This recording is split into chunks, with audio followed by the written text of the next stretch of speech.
Bueno, los peligros naturales están dados en términos de tasas de excedencia.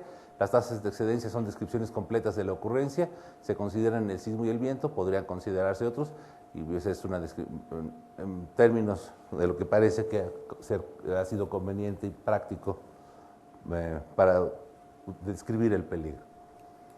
¿Qué se puede hacer con estas curvas de peligro, de tasas de excedencia? Bueno, se pueden hacer mapas de intensidades para periodos de retorno constantes, típicos de peligro eólico, los mapas para 50, 200 años. Intensidades asociadas al diseño óptimo. En el caso de las versiones recientes del Manual de Obras Civiles, se pone un enfoque de diseño óptimo en el caso de sismo y en el caso de viento. O también se pueden calcular el costo de las decisiones, probabilidades de fallo o pérdidas por daño estructural. Son algunas de las aplicaciones que se contemplan si se contara con las curvas de peligro, que es el caso. Entonces, una muy breve reseña. Un valor de diseño es óptimo cuando minimiza el costo total. El costo total de una construcción tiene el costo inicial más el costo de las pérdidas debido a la acción de uno o varios fenómenos. Para este estudio se seleccionó una estructura metálica de soporte para aerogenerador, es de 55 metros de altura, 2 de diámetro en la base, 1 de diámetro en el extremo superior, es un ejemplo. Y el diseño de esta estructura está gobernado por los efectos de flexocompresión, por ello se eligió como intensidad de diseño al momento flexionante. Se aceptó que el costo inicial de este soporte, por ser de acero, es proporcional al espesor de la pared, determinado por el equilibrio entre el momento actante y el momento resistente. Entonces, con esta hipótesis se construye la curva de costo inicial. Entonces, en general el diseño óptimo tiene una parte que es el costo inicial, el costo de las pérdidas y el costo total es la función que hay que minimizar. El costo inicial está dado por el costo, el incremento del costo a medida que crece el valor del diseño, a medida que crece la intensidad, si es una superficie cilíndrica, metálica, pues el espesor de la pared se va incrementando como consecuencia del incremento en la intensidad. Y el costo de las pérdidas, pues estas están relacionadas con la tasa de excedencia. Mientras menor es, bueno, aquí se ven estos componentes, el costo inicial que está en verde, a medida que el valor del diseño se incrementa, el costo se incrementa. Entonces este es el costo. Sin embargo, el costo de las pérdidas tiene un comportamiento inverso.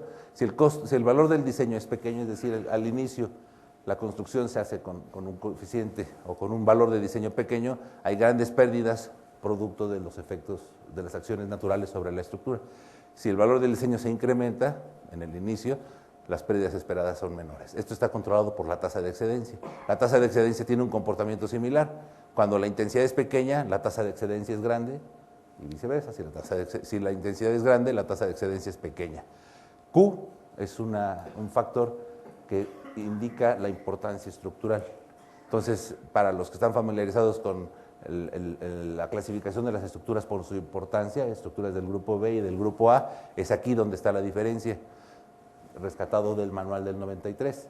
Recuerdo que Q tiene un valor aproximadamente de 12 para estructuras del grupo B y de 50 para estructuras del grupo A. Esos valores se determinaron porque más o menos con esos valores se reproducía lo que en la práctica estaba ocurriendo cuando se tenía una clasificación de estructuras del grupo B y del grupo A en un sitio que ha sido referencia clásica en el diseño sísmico en México, que es el sitio Acapulco.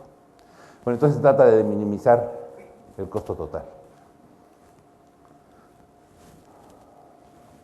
Entonces, como resultado de proponer esta estructura y aplicar un momento y ir midiendo el espesor, se construyó una curva que llamamos costo inicial, que es función del momento aplicado, el momento actuante. Y como dato curioso, a medida que se va incrementando el momento, se va incrementando el espesor de la pared, la estructura se va haciendo rígida, se va haciendo también más pesada. Entonces va cambiando el periodo, va cambiando el peso, la estructura va evolucionando a medida que se incrementa el espesor de la pared.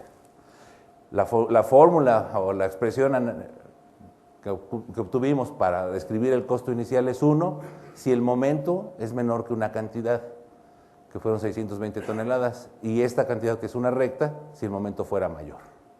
Quiere decir que para momentos pequeños, el espesor que se obtiene por carga vertical es suficiente para soportar un momento flexionante.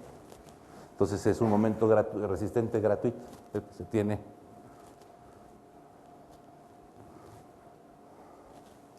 en esta parte. Y el umbral para esta estructura fue 620. La hipótesis es que el costo es proporcional al espesor.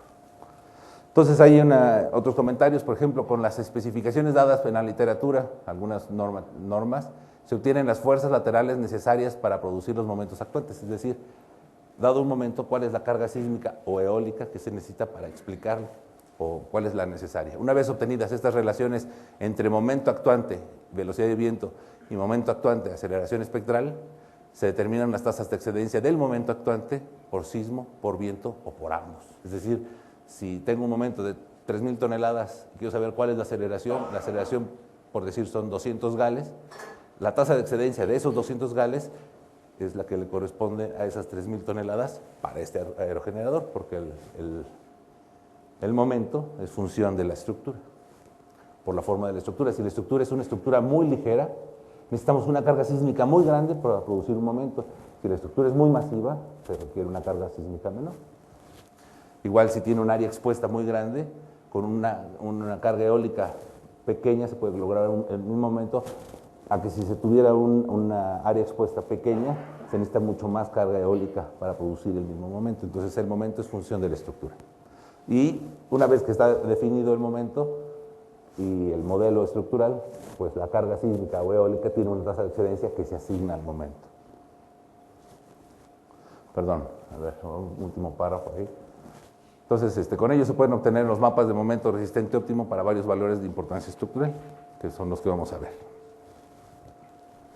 Entonces, dado los modelos por carga lateral de sismo y viento, se obtuvieron para ese modelo estructural las relaciones entre momento flexionante y carga lateral eólica o sísmica.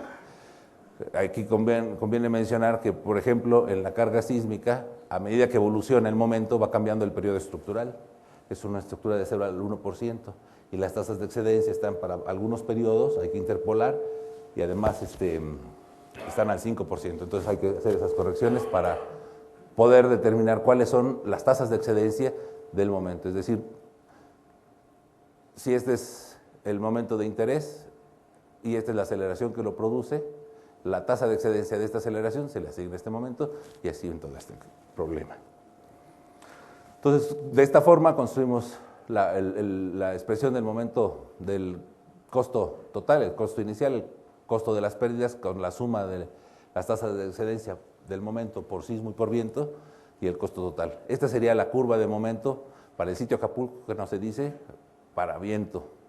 El momento producido por viento en una estructura de este tipo, en Acapulco, por sismo, y el momento, la tasa de excedencia del momento para ambas. Aquí hay una recuperación que no se observaba. Perdón.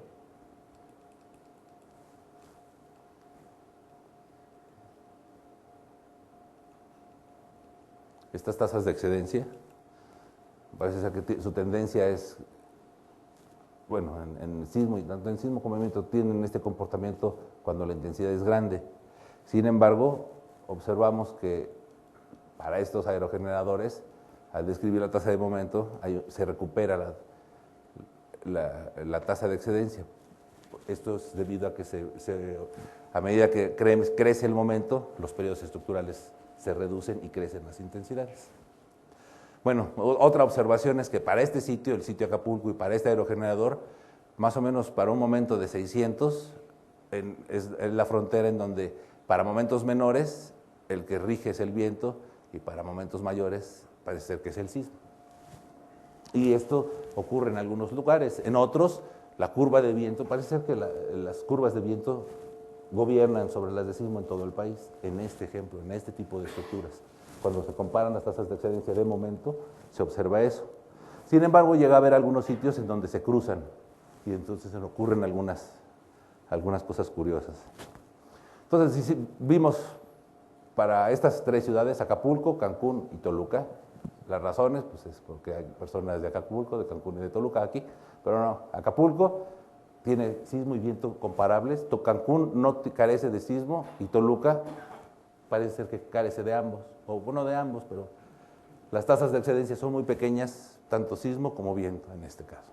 Entonces, vemos cómo crece el momento a medida que crece el momento de volteo, a medida que crece, perdón, el valor de la importancia estructural. Este es el momento, esta es la forma en que crece para el sitio Acapulco. Una estructura, podríamos decir que estas son estructuras del grupo B y estructuras del grupo A. Entonces, en Acapulco pues tendríamos momentos de este tipo para el sitio Acapulco, o de este otro para estructuras del grupo A. Para Cancún son significativamente mayores, pero nótese que cuando Q es pequeña, pues sea, los momentos son pequeños, las tasas son relativamente comparables, pero se pueden ir incluso al doble para Qs grandes. Finalmente, en el sitio Toluca se ve que el que el espesor por carga vertical es suficiente o el espesor que se tiene para carga vertical es suficiente para resistir el momento óptimo para estas ductilidades, estas importancias estructurales. Solamente para Q de 50 se tiene un diseño que requiere un incremento en el espesor. Bueno, aquí una comparación cómo se vería el diseño óptimo multivariado contra el diseño óptimo independiente.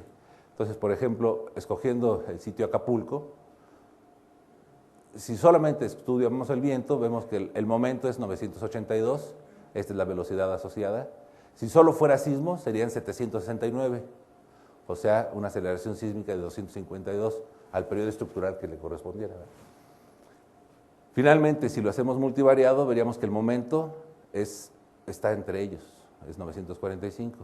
En este caso se reduce ligeramente la velocidad, pero se incrementa la aceleración sísmica. Si el sitio es un sitio tal como Cancún que nada más afecta a uno de ellos, entonces el diseño multivariado es equivalente al diseño independiente de uno de ellos, ¿no? Solamente está controlado por viento. Por sismo parece ser que como el sismo por carga vertical es suficiente, es decir, el peligro sísmico es tan pequeño en Cancún que no figura en el diseño multivariado, pues en el diseño multivariado se obtienen los parámetros del diseño eólico. Y finalmente en Toluca, pues es un sitio en donde ninguno de los dos es importante, entonces el diseño por carga vertical sería suficiente. Si se incrementa la importancia estructural, entonces tiene un efecto similar. Para Acapulco, por ejemplo, 1164 es el momento. Por sismo, 944, ligeramente menor. El momento multivariados estaría entre ellos.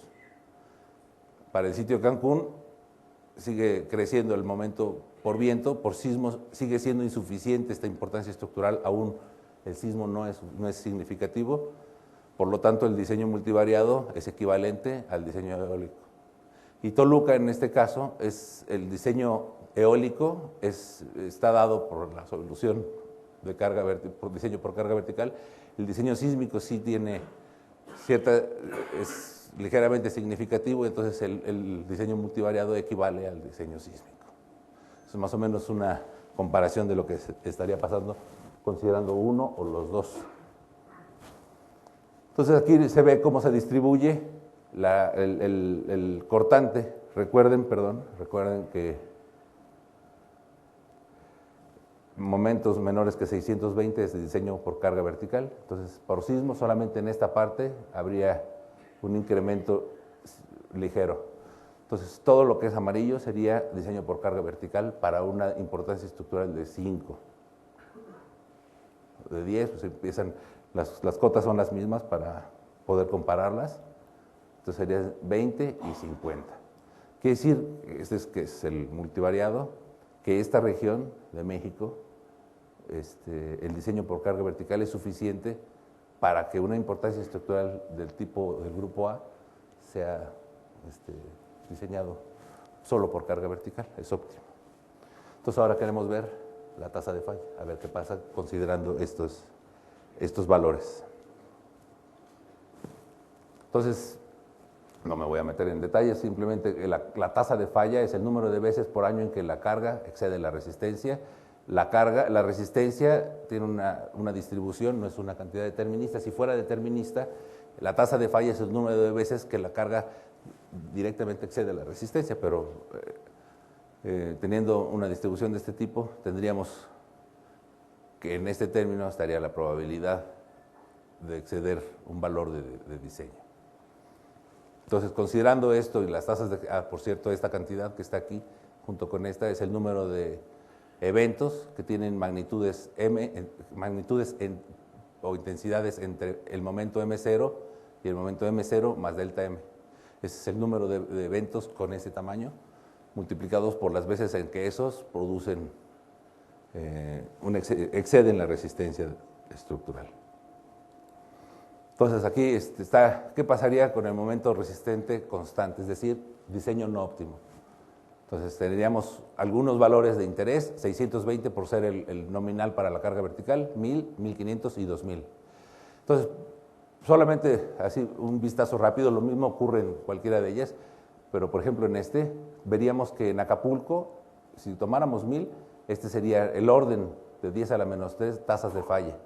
Para Cancún sería más grande, ligeramente más grande. Y para Toluca, más pequeño. Quiere decir que un diseño que soportara un momento flexionante de 1000 toneladas metro, fallaría muy frecuentemente en Cancún, moderadamente frecuente en Acapulco y rara vez en Toluca. Es lo que se observa en estas curvas. Si se incrementa el momento resistente, pues la tasa de falla se reduce. ¿Qué pasa con el momento óptimo para diferentes valores de Q? Obviamente para cada sitio se tienen diferentes valores de resistente, depende el momento resistente, depende del valor de Q y de la coordenada. Pero se ve que en general, si se selecciona un nivel de Q, en general la tasa de falla es más o menos del mismo, que es un poco diseñar para tasa de falla constante. Entonces aquí lo que veríamos, por ejemplo, el diseño de 620, que decía que era óptimo en esta parte, entonces estamos viendo que óptimo para Q de 50 sería aproximadamente un valor de 5 por 10 a la menos 3, es más o menos los valores que hay aquí, alrededor de 5 por 10 a la menos 3. Este 750 se coló, pero bueno, el de 1000, que casi todos tienen tasas de falla menores que 10 a la menos 2, y 1500 y 2000. 2000 pues sería un diseño prácticamente sobrado para toda la República. Eso fue para momentos constantes en toda la República, y si se tomaran los óptimos, se ve que los valores sí tienen variaciones, pero son más uniformes en la República. Entonces eso sería para Q de 10, para 20 y para 50. Algo notable es que las tasas de falla son menores en los sitios en donde mayor es el peligro, así resultó. Entonces vamos a pasar a las conclusiones. En los peligros naturales se mostró que la frecuencia de ocurrencia de las intensidades con que se presentan los fenómenos naturales están descritas mediante curvas de peligro o amenaza. Se ilustraron mapas de intensidad sísmica y eólica de la República Mexicana, y como ejemplo se mostraron curvas de peligro, tasas de excedencia de estas situaciones para un sitio que fue Acapulco. Hice dos aplicaciones para ilustrar la utilidad que se tiene al contar con curvas de amenaza: son el cálculo de intensidades óptimas de diseño y la obtención de tasas de falla. Fueron las aplicaciones de este ejemplo. Del diseño óptimo se obtuvieron mapas de momentos resistente óptimo para 4 valores de importancia estructural. Además se examinaron los valores óptimos para 3 sitios: Acapulco, Cancún y Toluca. Para este último, en que las intensidades de viento y sismo son bajas, el diseño por carga vertical ofrece un momento resistente gratuito que es óptimo para varios valores de Q. Este efecto también se observó en gran parte de la región central de México. También se observó que en un sitio en que ambos peligros producen momentos comparables, como Acapulco, el momento óptimo multivariado está entre los momentos óptimos que se tienen por estudios independientes. Esto se traduce en un diseño más económico y racional. Sin embargo, en sitios en que un peligro produce momentos significativamente mayores que el otro, el momento óptimo multivariado tiende al momento óptimo más intenso obtenido en forma independiente. Es decir, cuando uno de los dos peligros es poco significativo o realmente se absorbe con el diseño por carga vertical, el diseño multivariado tiende al diseño univariado. Finalmente, se calcularon mapas de tasa de falla para 4 valores de momento resistente constante y 4 valores de momento resistente óptimo. El menor momento resistente constante corresponde al momento gratuito dado por diseño vertical. Para este valor se tienen tasas de falla que están entre esos valores, 0.002 y 0.005, para la región del país en que este valor es óptimo, con índices de confiabilidad de 2.6 y 2.9. Para los momentos constantes de 1000 y 1500 y 2000 toneladas metros se tienen tasas de falla menores que 0.002, índices de confiabilidad de 3, mayores que 3. Para los momentos resistentes óptimos se observó que la tasa de falla disminuye cuando aumenta la importancia estructural y que las tasas de falla menores se tienen en las zonas de mayor peligro. Y se hizo una reseña. Entonces, por ejemplo, para QD5, más o menos en la República se tendrían índices de, si es óptimo, para QD5, índices de confiabilidad entre 2.2 y 2.4, para QD10 de 2.3 a 2.6, para QD20 de 2.5 a 2.7 y de QD50 de 2.6 a 2.9. Sería más o menos un ejemplo de lo que estamos haciendo con tasas de excedencia, buscando diseño óptimo de algunas estructuras, por ejemplo, en este caso, aerogeneradores. Finalmente, quisiéramos agradecer este trabajo de los autores, a Luis Esteva y a Mario Ordaz, sus enseñanzas y valiosos comentarios que siempre se tomaron en cuenta en este estudio. Gracias.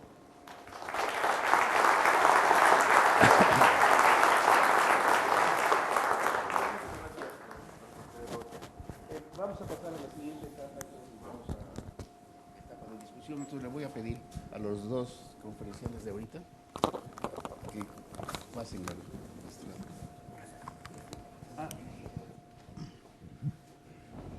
Contamos con un micrófono que está en el otro salón y como me dijeron que nos debemos organizar, es que primero hagan sus preguntas, presenten sus comentarios quienes están en el otro salón y cuando hayan terminado entonces nos pasan el micrófono para acá. Así que vamos a empezar ahora pidiéndoles a los que están en el otro salón que nos hagan sus comentarios, por favor, o sus preguntas.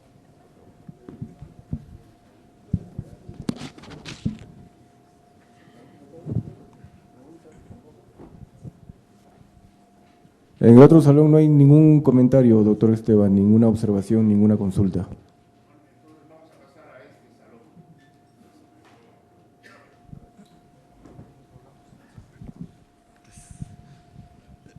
Mi pregunta es para el doctor Luis Eduardo Pérez Rocha. Las conclusiones no se mencionó cómo afecta el factor de comportamiento sísmico en el armado de las probabilidades de falla.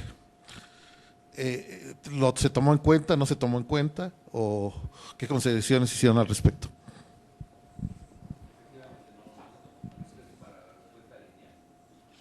Todo está con Q1.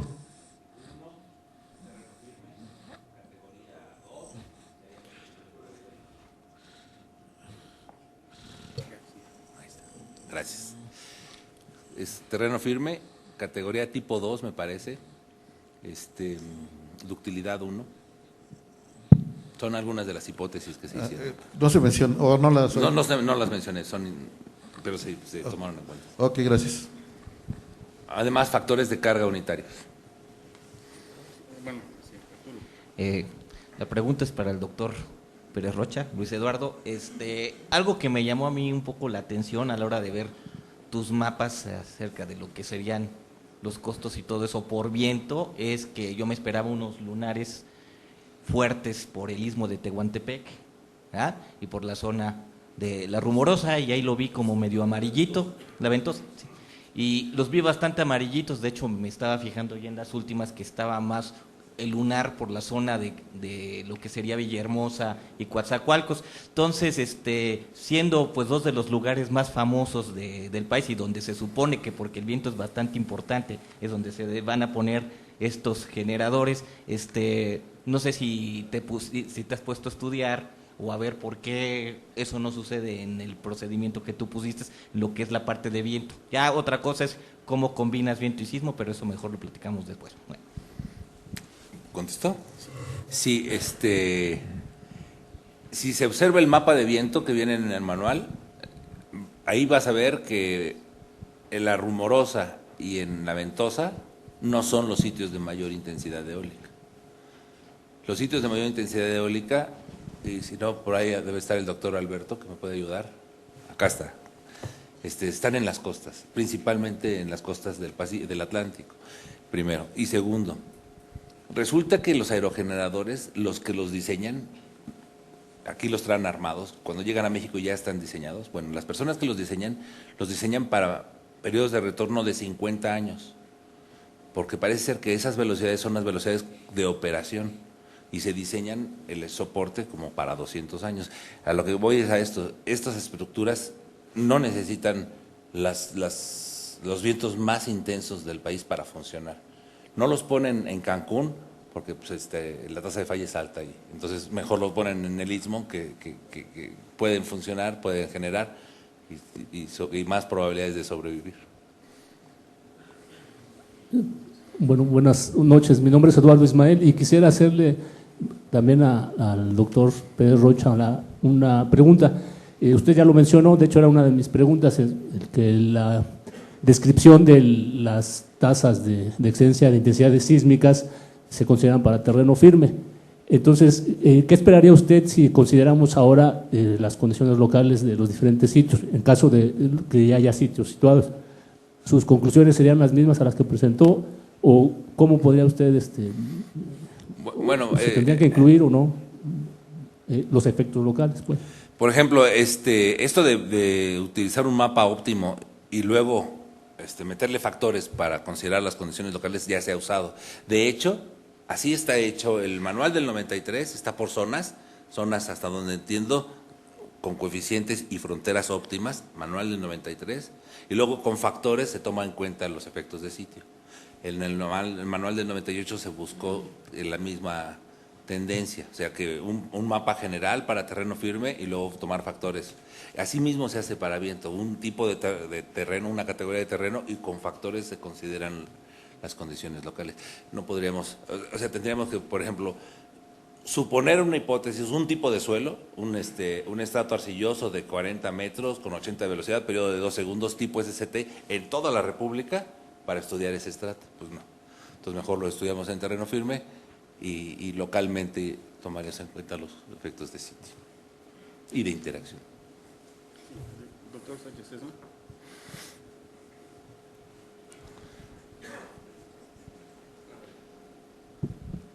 Gracias. Yo quisiera hacer dos preguntas, una para el doctor Servando de la Cruz y después otra para el doctor Pérez Rocha, pero me parece, él señaló un punto que es el doctor Servando de la Cruz en su espléndida plática,